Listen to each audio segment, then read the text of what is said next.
Hey everyone, Isaac Brooks here with another video, and might be a little better late than never kind of situation with this one, because I am finally getting to doing the results video for Summer Slam, and Summer Slam was only like a few days ago, like last weekend or whatever.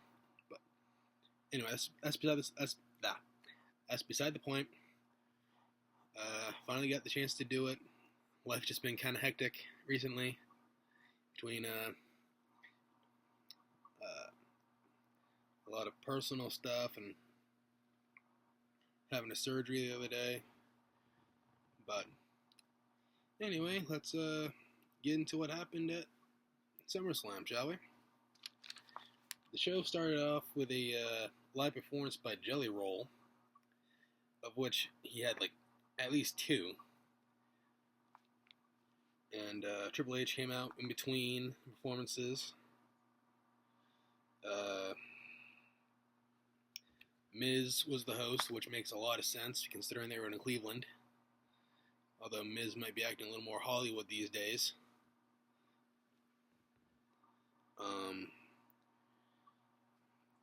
Miz basically welcomed everybody, even though Triple H basically did the same thing.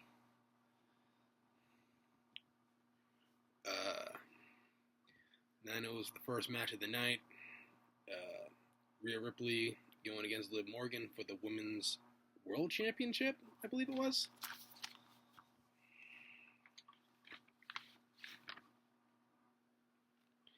Yeah. And the match was definitely an interesting one, to say the least.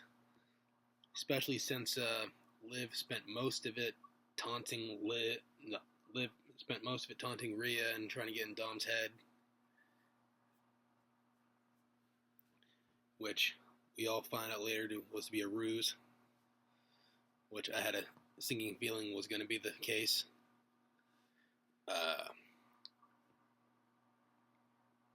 Rhea's shoulder got targeted throughout most of the match, even getting sent into the ring post a few times. But Rhea did one of the most craziest things I think I've ever seen anybody do, and that's saying something. Rammed her own shoulder against the announce table to put her shoulder back into place, which only worked for a little bit, but it's definitely better than nothing, that's for sure. Then Rhea was about to lose all control and start whamming Liv with a chair, but Dom noticed that, and it almost looked like he was just trying to help his mommy out and all that, but in reality, he was just trying to help Liv. They were in it together from the start, it seemed, and Liv took advantage, got the 1-2-3, still a champ. And, of course, Dom and Liv celebrated with a little victory smooch.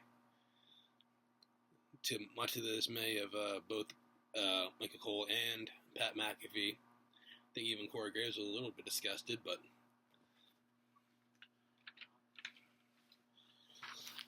in all reality, I'm not surprised that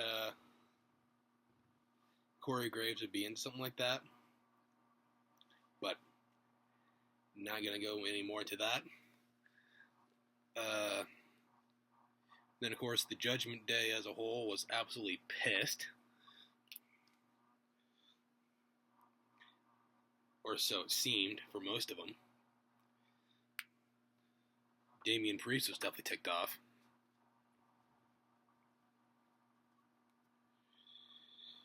And then the next match, I must have read something wrong when getting the match card written down, because I almost thought it was going to be a triple threat match, including Ilya Dragunov, Breakker, and Sami Zayn. But it was just Braun Breaker and Sami Zayn for the Intercontinental Championship, in which was quite the interesting match. A little bit of back and forth, but mostly one-sided. Breaker just demolishing Zayn.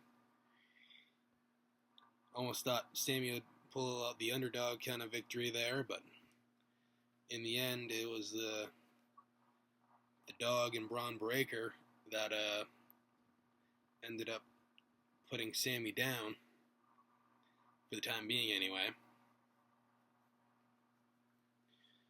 and won the Intercontinental Championship.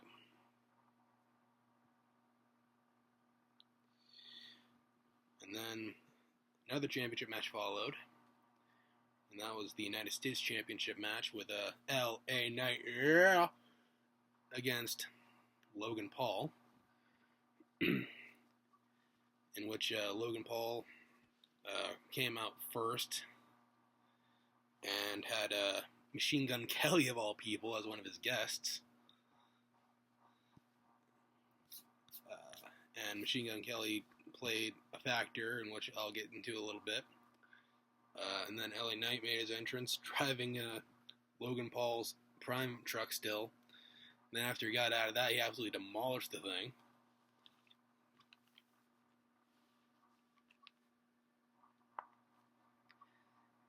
And then pretty much all hell broke loose as soon as LA Knight got out there.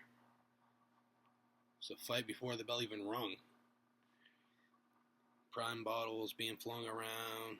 And then when the match officially started, everything just went crazier. Logan Paul even doing his, I would say, sincerest form of imitation flattery, but we all know that's a fucking lie.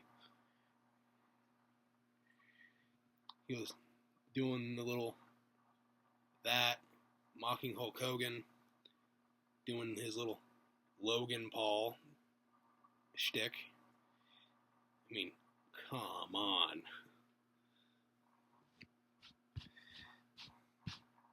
But, hey, if Logan Paul wants to keep dropping leg drops and throw his hip at a place, who am I to judge?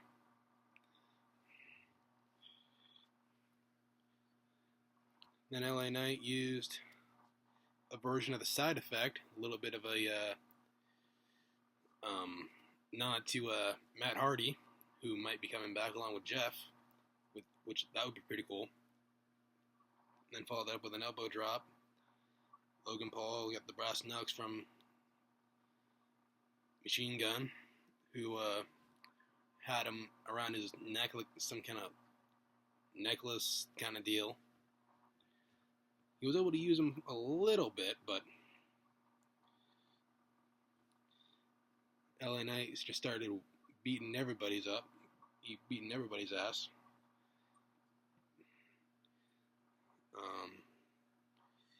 But in the end, LA Knight's the new United States champion, with everybody saying, yeah!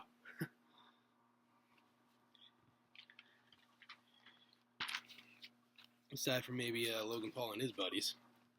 They're probably saying, nah. But to that I say, anyway. Then there was a pretty funny segment following that with the Alpha Academy's Otis, Maxine Dupree, and Tozawa, and then also including Baron Corbin and Apollo Crews, sponsored by like some kind of shaving company. I think it was like Manscaped or something. Either way, that was definitely interesting. Just Otis being the lovable goofball that he is, and everybody else just kind of going, okay, what just happened? And then following that, it was the women's title match, Bayley defending against Nia Jax, in which there was a lot of shenanigans, including Tiffany Stratton getting involved, trying to distract Bayley and all that. Looking like she was going to cash in, but that was just the way to get Bayley distracted and give Nia the advantage. And that definitely worked out in her favor, because Nia Jax not only is going to be parading around as queen, but also has the championship now, which I'm sure is going to be all kinds of fun. Not really. Anyway, moving on from that. Another funny advertisement with Sheamus doing a Mike's Harder Lemonade ad. Then following that up was the CM Punk versus Drew McIntyre match with Seth Rollins serving as the frickin' special guest referee. And let's just say Rollins had quite the interesting attire, as he always does. Having like bedazzled, kind of like referee tank top shirt and some cargo looking pants.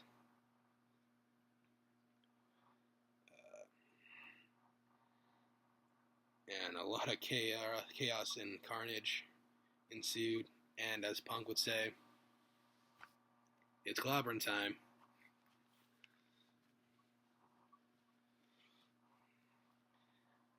And for the most part, it was clobbering time on Punk. And then other times, it was Drew getting clobbered. Even at points, Seth getting knocked down. Whether that be by Drew or Punk. And Seth just absolutely lost his mind, barking orders at both Punk and Drew.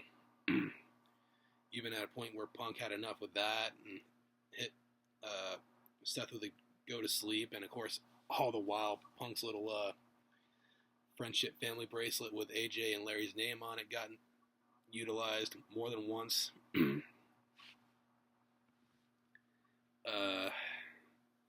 Then Drew took advantage of Punk's frustration, hit him with a low blow while Seth was down, and McIntyre got the victory, which I'm not too mad about, but definitely sure a lot of other people were a little bit kind of ticked off, but I'm alright with it for the most part. That just means that Seth, Drew, and Punk will have a match at Bad Blood. And then, speaking of Bad Blood, I'm sure this will be another match coming down the line there. At least the aftermath of the match I'm going to be talking about is. And that was Damian Priest defending his World Heavyweight Championship against Gunther, in which Finn Balor got involved, looking like he was helping out Damian. But in reality, he was screwing him over. Put Gunther's foot on the rope, cost Priest the title. Gunther just waffle stomped him afterward. Became the new World Heavyweight Champion, and I'm sure Gunther will have quite the run, much like he did with the Intercontinental Championship. I'm not sure if it's going to be as long, but it's definitely going to be quite the lengthy reign, that's for sure.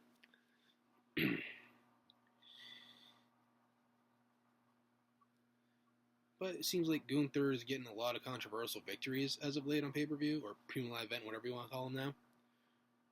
Getting the controversial world title win at Summer Slam, and the way he even won the opportunity to get to that point at King of the Ring was pretty controversial against Randy Orton. So, and then Miz and R-Truth, the Awesome Truth, was out there for a while, announcing the attendance of 57,791 people, which is absolutely insane. And then A-Town Down Under got involved, started running their mouths. Truth distracted them while Jelly Roll got in the ring. Hit A-Clown down with a chair. Even choke slammed Austin Theory and then gave him a "You Can't See Me" 5-knuckle shuffle deal. Then it was main event time. Cody defending his undisputed title against Solo Sikoa, in which we saw a bunch of people supporting Cody in the back, including Arn Anderson, Cody's dog Pharaoh, who is unfortunately not going to be joining Cody on the road anymore because of his old age. So thoughts and prayers to the Rhodes family in that regard.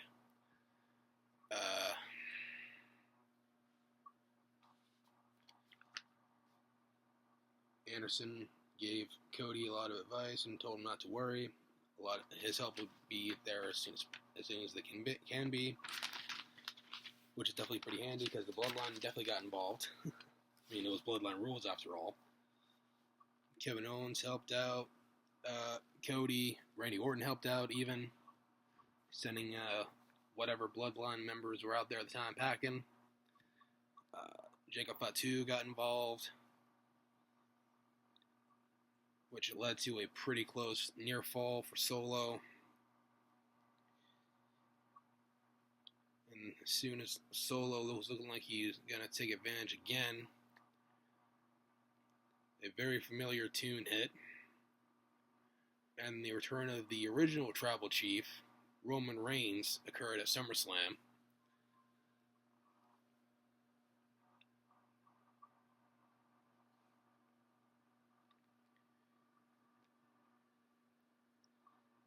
Might not have been the biggest fan of Roman's initial run as Tribal Chief, but definitely looking forward to seeing what's going to happen here. Especially since,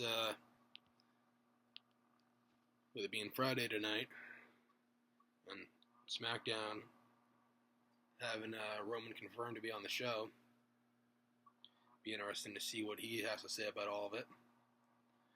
But anyway, he looked like he was going to attack Cody, but then he turned his attention to Solo, gave him a Superman punch, hit him with a spear, handed Cody the victory. And Cody was a little hesitant at first and was like, "What are you doing? Take advantage." But yeah, very, very good, interesting show for the most part. Some stuff didn't go the way I would have wanted it to, but that's to be expected. Anyway, that's going to be about it for this video. If you liked it, give it a thumbs up, and if you're new to the channel, please consider subscribing. And on the topic of subscribers and subscribing, at the moment of me recording this, I am at 86 subscribers, which is absolutely nuts. So, thank you to everyone who has subscribed, and thank you in advance to everyone who will in the future. I appreciate every single one of you. And until the next video, which I'm not really sure when that's going to be and what it's going to be, but it might end up being that impressions video at some point. I don't know. But until then, Isaac Brick signing off. See ya.